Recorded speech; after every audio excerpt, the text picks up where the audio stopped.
నెల రోజుల ముందు ప్రారంభించాలనుకున్న వానాకాలం వ్యవసాయ సీజన్ అనావృష్టి కారణంగా నెల ఆలస్యంగా ప్రారంభమవుతుంది. రైతులు భయంగానే సాగు పనులు చేపడుతున్నారు. లోటు వర్షపాతం ఉన్నప్పటికీ సీజన్ సాధారణ విస్తీర్ణంలో ఇప్పటి వరకు 29% పంటల్ని వేశారు. అయితే ముందు వర్షాలు కురిసే సూచనలు ఉన్నందున రైతులు అధైర్యపడాల్సిన అవసరం లేదంటున్నారు శాస్త్రవేత్తలు. ఏ పంటలను ఎప్పటి వరకు విత్తుకోవచ్చో తెలియజేస్తున్నారు.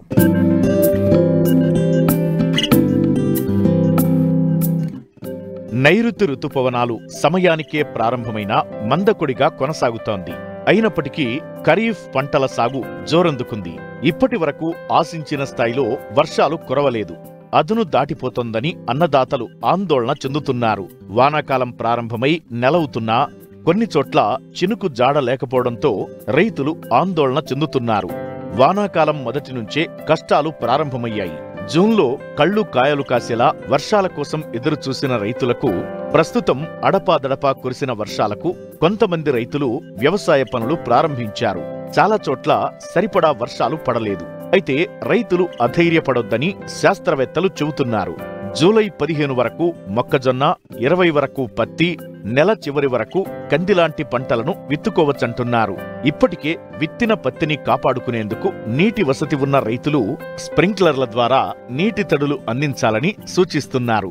వర్షాలు ఆలస్యమైతే ఎలాంటి పంటలు వేసుకోవాలో కూడా శాస్త్రవేత్తలు ప్రణాళికలను రూపొందించారు. ఈ వానాకాలంలో ఆశించిన వర్షపాతం సకాలంలో కురవకపోవడంతో రైతులు చాలా ఇబ్బంది పడుతున్నారు. అయితే వ్యవసాయ శాఖ గణాంకాలను మనం ఒకసారి పరిశీలించినప్పుడు వానాకాలంలో సుమారుగా 1 కోటికి పైగా ఎకరాలలో మనకు సాధారణ విస్తీర్ణం ఉంటే ఇప్పటి వరకు సుమారుగా 29% పంటలు వేశారని మనకు గణాంకాలు చెప్తున్నాయి. అయితే వానాకాలంలో పంటలు ఎప్పటి వరకు వేసుకోవచ్చు, ముఖ్యంగా ఈ వర్షాధారంగా పండించే పంటల గురించి ఆలోచించినప్పుడు మన రాష్ట్రంలో సుమారుగా సాధారణ విస్తీర్ణం సుమారుగా 50 లక్షల ఎకరాలలో మన వానాకాలంలో పత్తిని సాగు చేస్తాం. కాబట్టి అంటే జూలై 20వ తారీఖు వరకు కూడా ఇంకా పత్తి పంటను వేసుకోవటానికి అవకాశం ఉన్నదనేది ప్రొఫెసర్ జయశంకర్ తెలంగాణ రాష్ట్ర వ్యవసాయ విశ్వవిద్యాలయం యొక్క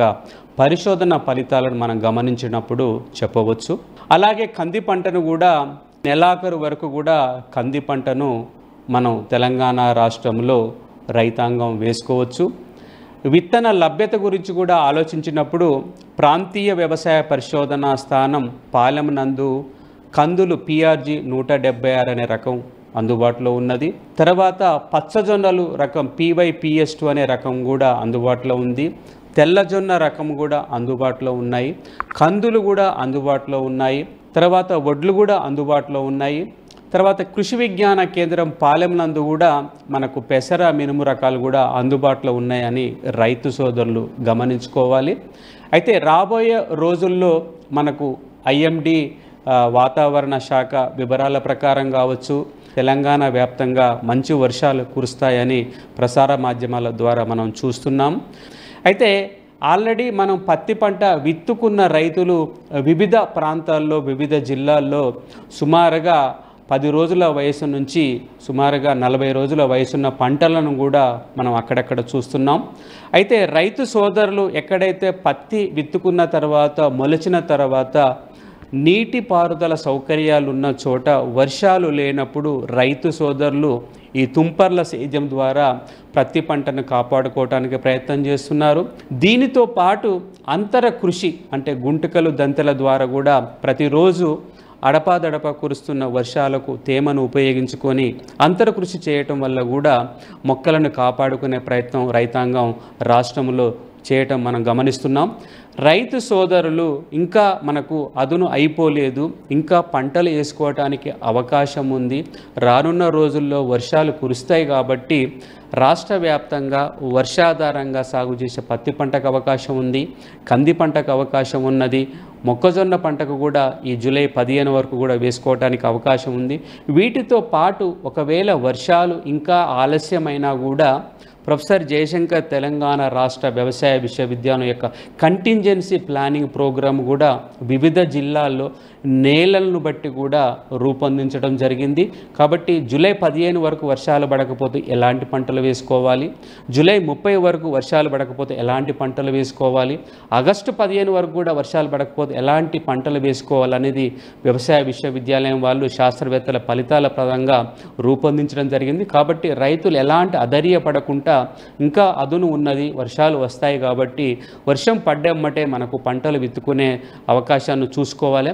రైతు సోదరులు తేలికపాటి నేలల్లో సుమారుగా కనీసం 50 నుంచి 60 మిల్లీమీటర్ల వర్షం ఒక వారం రోజుల్లో కురిసినట్లయితే తప్పకుండా విత్తనాలు వేసుకోవటానికి ముందుకెళ్లాలని మరొకసారి రైతు సోదరులకు తెలియజేస్తున్నాం. ఒకసారి పంట మొలచిన తర్వాత బెట్ట పరిస్థితులు ఉన్నప్పుడు కానీ, నీటి ఎద్దడి ఉన్నప్పుడు కానీ రసం పీల్చే పురుగుల ఉధృతి కూడా ముఖ్యంగా పత్తి పంటలో మనం గమనించడం జరిగింది.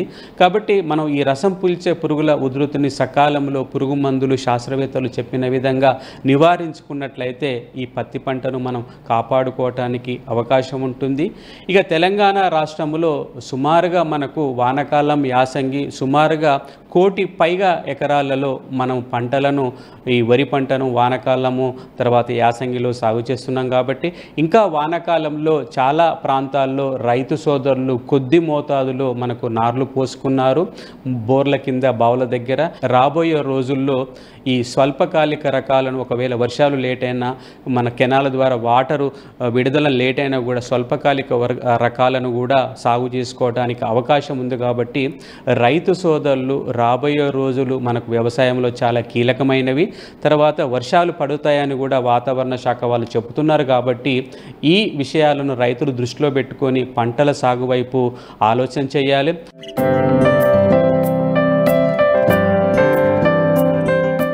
కూరగాయల సాగు రైతులకు ప్రతిరోజు ఆదాయం తెచ్చిపెడుతుంది. వ్యాపారులు, ఉద్యోగుల కన్నా ఎక్కువ సంపాదించే అవకాశం కల్పిస్తున్నది. అలాంటి కూరగాయల పంటల్లో తీగజాతి కూరగాయలు ముఖ్యమైనవి. తక్కువ సమయంలోనే నాణ్యమైన పంట చేతికి వస్తుంది. అంతేకాకుండా వీటికి మార్కెట్లో ఎప్పుడు మంచి డిమాండ్ ఉంటుంది. కాబట్టి ఖరీఫ్లో పందిరి విధానంలో సాగు చేసే రైతులు సరైన యాజమాన్య పద్ధతులు పాటిస్తే మంచి లాభాలు ఆర్జించే అవకాశం ఉంది.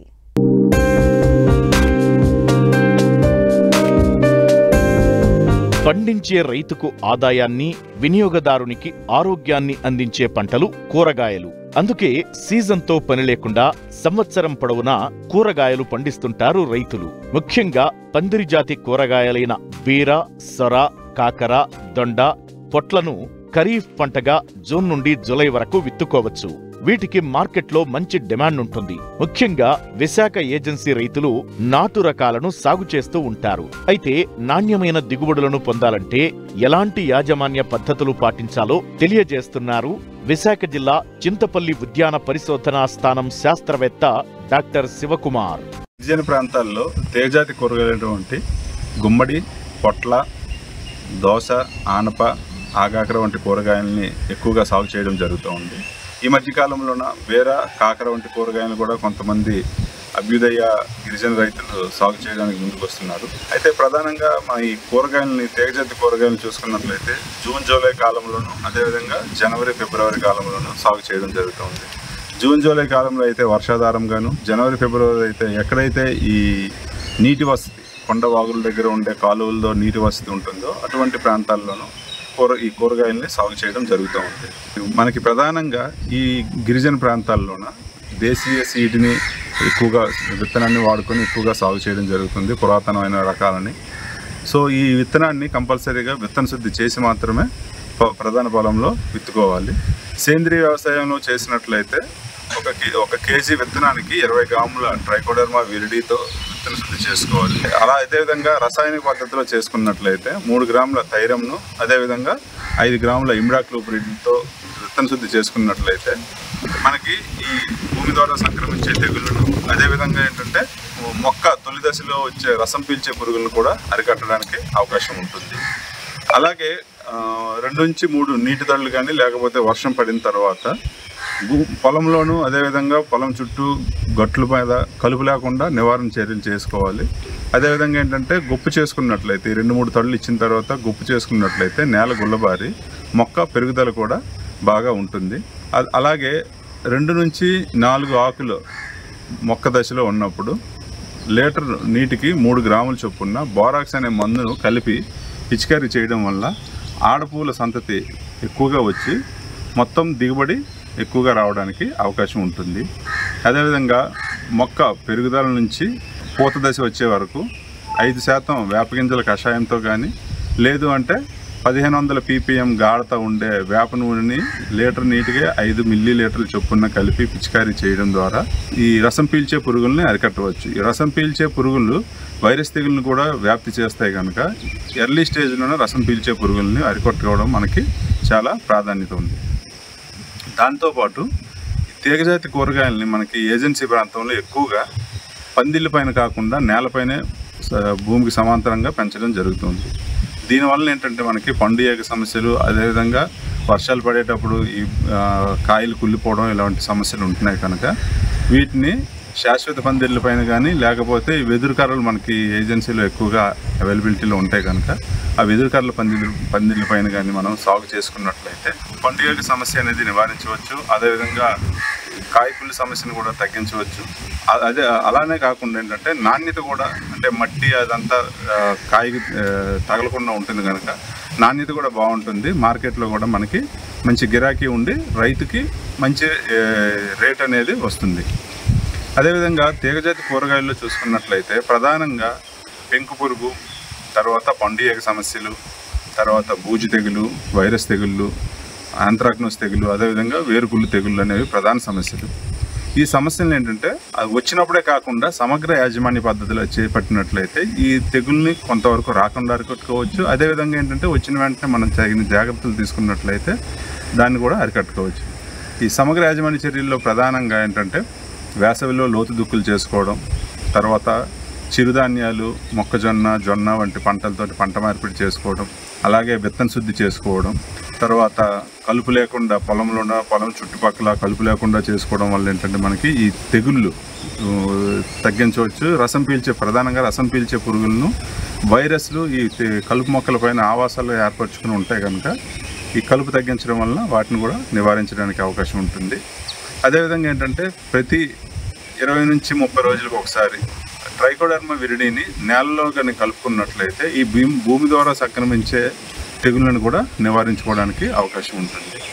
అదేవిధంగా పండు ఏగను నివారించడం కోసం మిథైల్ యూజినాల్ ఎర్రలు మనకి మార్కెట్లో కూడా అందుబాటులో ఉంటున్నాయి. ఈ మిథైల్ యూజినాల్ ఎర్రల్ని మనం పెట్టుకున్నట్లయితే ఈ పండు ఏగ ఉధృతిని గమనించడం జరుగుతుంది. అదేవిధంగా నివారించడానికి కూడా అవకాశం ఉంటుంది.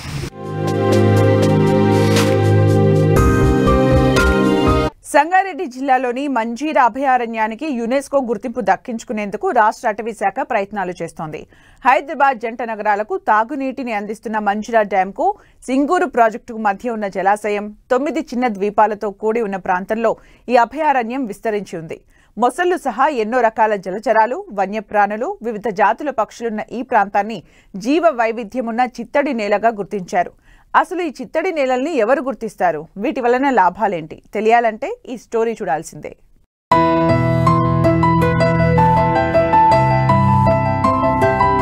భూగర్భ జలాలను పెంచుతూ, వరదలను నియంత్రిస్తూ, నీటి నుంచి వ్యర్థాలను తొలగించి జీవ వైవిధ్యానికి ఎంతో తోడ్పడేవి చిత్తడి నేలలు. ఈ భూమిపై 2400 మాత్రమే ఉన్నాయి. మన తెలుగు రాష్ట్రాల్లో జీవ వైవిధ్య ప్రాంతంగా గుర్తింపు పొందినది ఆంధ్రప్రదేశ్లో 1 కొల్లేరు సరస్సు కాగా, రెండోది తెలంగాణ రాష్ట్రం సంగారెడ్డి జిల్లాలోని మంజీరా అభయారణ్యానికి ఆ లక్షణాలు ఉన్నట్లు అధికారులు గుర్తించారు. మంజీరా అభయారణ్యానికి యునెస్కో గుర్తింపు సాధించేందుకు అవసరమైన అర్హతలు, ప్రతిపాదనలను శాస్త్రీయంగా సిద్ధం చేసేందుకు అటవీశాఖ ఎన్విరాన్మెంట్ ప్రొటెక్షన్ ట్రైనింగ్ రీసెర్చ్ ఇన్స్టిట్యూట్తో కలిసి అధ్యయనం చేస్తోంది. ఈ అభయారణ్యానికి సంబంధించిన పూర్తి వివరాలు, సాంకేతిక అంశాలతో కూడిన ప్రాథమిక నివేదికను నేషనల్ వెట్లాండ్ బోర్డుకు పంపారు.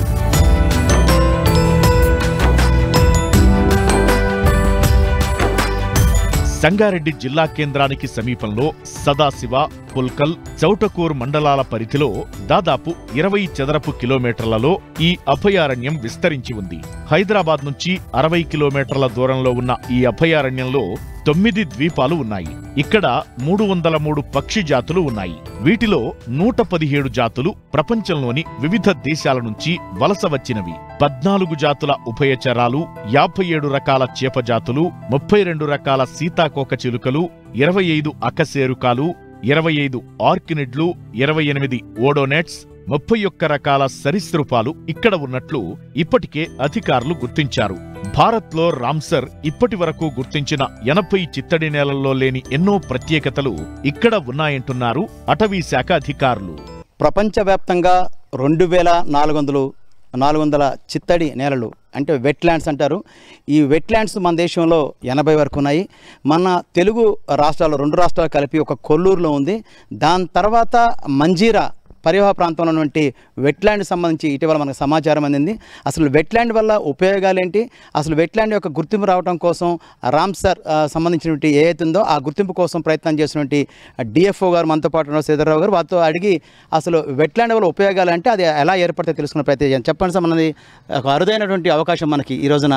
దీన్ని ఎలా చూస్తారు మీరు? దీన్ని రామ్సర్ గుర్తింపు కోసం ఏమేమి చేస్తున్నారు, అసలు దీని ప్రత్యేకత ఏంటి, ఇక్కడ ఉన్న ప్రత్యేకత మంజీరా? యాక్చువల్లీ రామ్సర్ అనేది it is a convention, it is a place in Iran. 1971లో ఫిబ్రవరిలో అక్కడొకటి యునెస్కో వాళ్ళు కన్వెన్షన్ ఏర్పాటు చేసి ప్లస్ వాటికి ఆ రకమైన బయోడైవర్సిటీ కన్జర్వేషన్ యాక్టివిటీస్ చేపట్టాలని, ఇప్పుడున్న దానికంటే ఇంకా అభివృద్ధి చేసి ఇంకా దాన్ని మెరుగుపరచాలనే ఉద్దేశంతో ఒక కన్వెన్షన్ ఏర్పాటు చేసి అందులో భాగంగా భారతదేశంలో 80 రామ్సర్ సైట్స్ను గుర్తించడం జరిగింది. 80 రామ్సర్ సైట్స్లో కూడా చాలా మట్టుకు ఒక 9 ప్రత్యేకతలు అంటే 9 క్రైటీరియా ఉంటాయి. అందులో మేజర్గా క్రైటీరియా ఏంటంటే డైవర్సిటీ ఎక్కువ ఉండాలి, పాపులేషన్ ఆఫ్ బర్డ్స్ కూడా ఉండాలి. At least minimum 20,000 birds of all types of all species of birds ఉండాలని అంటారు.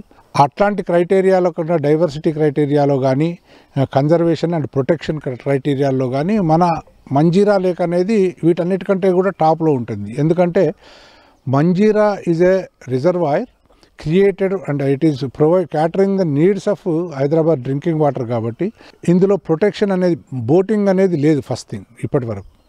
సెకండ్ ఏంటంటే ఇందులో 9 ఐలాండ్స్ ఉన్నాయి. ఇవి మనము మామూలుగా చేరుకోలేము, పడవతో తప్పితే మామూలుగా చేరుకోలేము. మన దగ్గర దాదాపు 303 రకాల పక్షులు ఉన్నాయండి.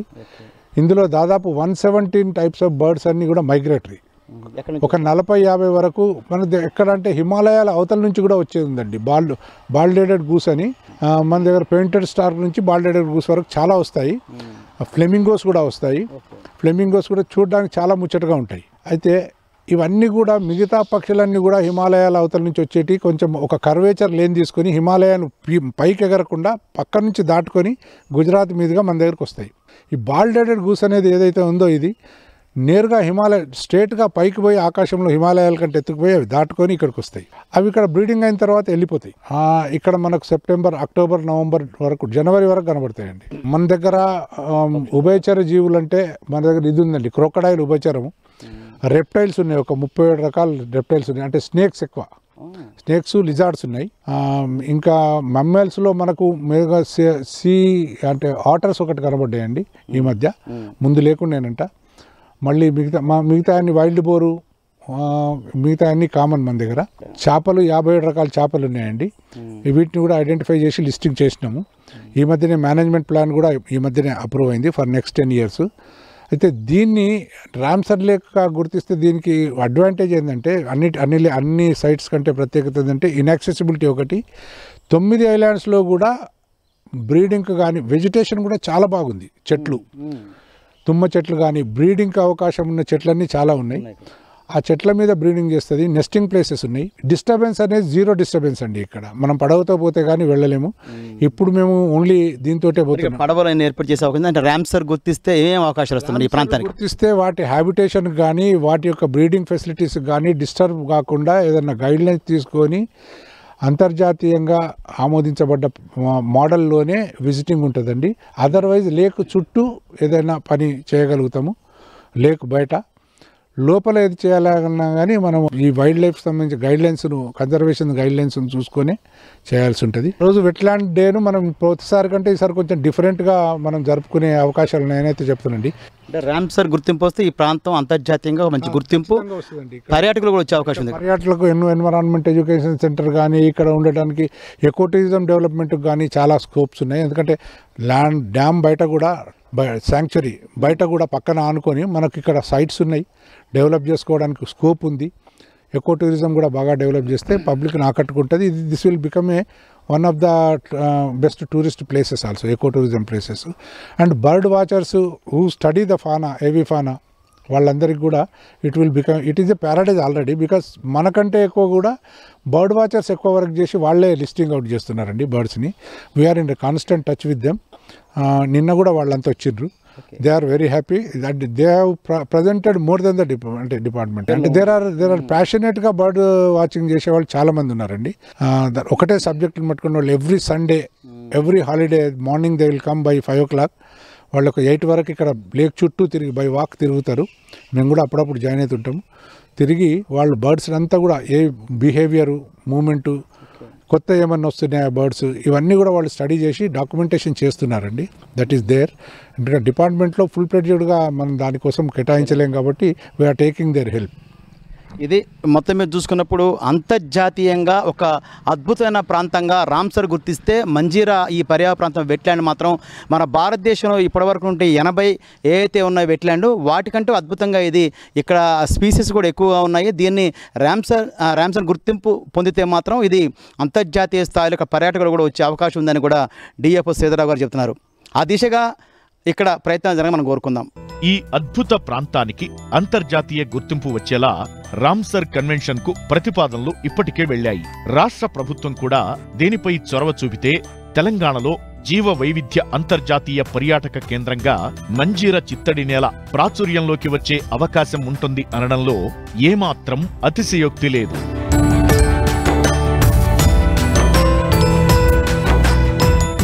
వ్యవసాయంలో సమస్యలకు, సందేహాలకు సమాధానాల కోసం మట్టి మనిషి రైతుకు అండగా నిలుస్తోంది.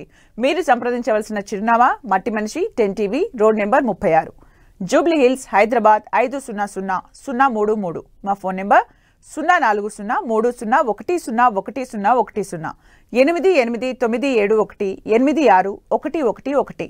మరిన్ని ఆసక్తికరమైన విశేషాలతో ప్రతిభా బయోటెక్ కొకోలి సమర్పించు మట్టి మనిషి కార్యక్రమంలో మళ్ళీ కలుసుకుందాం. అంతవరకు సెలవు, నమస్కారం.